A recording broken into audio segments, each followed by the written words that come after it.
Hi, I'm Erik from Magic Map Studio. I was asked by the Space Quest historian if I'd like to do a track for King's Chill Volume 2. And for a while I felt intimidated about the idea of it, but I'm honestly really glad I leaned into it and just went for it. I had never written or arranged in this style before, so a lot of it was really foreign to me.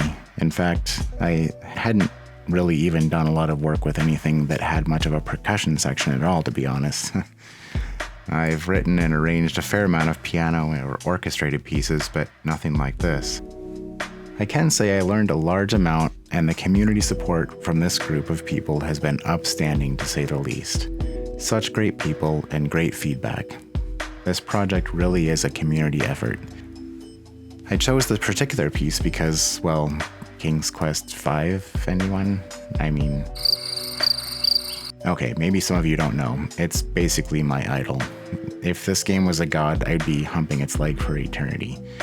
No, okay, it's not that bad, but I am also working on the full soundtrack remastered. Check it out. I also chose this piece because I remember spending a lot of time in the desert when I first started playing KQ5 as a kid, and every time I found an oasis, I would save twice in case the first time it was corrupted or something. I don't remember ever having any corrupted save games, but the theme stood out to me, and the melody, written by none other than the demigod himself, Ken Allen, really lends itself to a nice chill beat, heavily leaning into the lo-fi genre.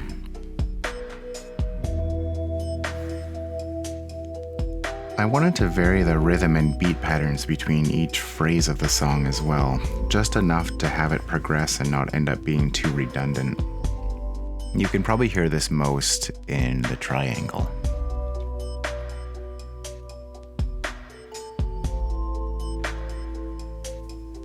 There's also this really nice B section of the theme that's honestly probably my favorite section of the entire piece, well, besides the ending. But it's a bit of a shame that sections like this one often get skipped or not really heard in the game because, let's face it, you're at an oasis. You're there to drink and move on before you start dehydrating again, and if you sat there after drinking, you'd likely just have to drink again before leaving, so. There's also this little bass ditty here that ties into a Volume 1 song.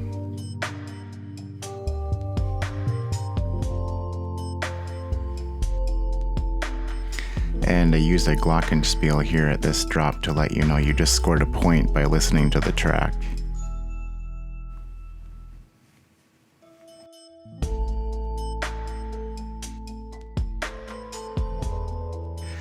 Now, the thing about the B section is it actually naturally modulates up a fourth, so we've now gone from E minor to A minor. Tricky to notice, but it definitely puts the rest of the piece in a different register, varying it just that much more to segue nicely into the ending. Speaking of the ending, I knew I didn't want to just do a fade out, so I ended up going even more off script here, but I like the way it turned out.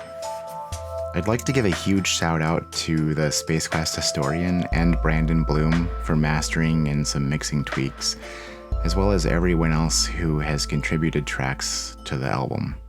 I've loved the entire process, and I'm super excited to have my first ever piece inscribed into vinyl forever.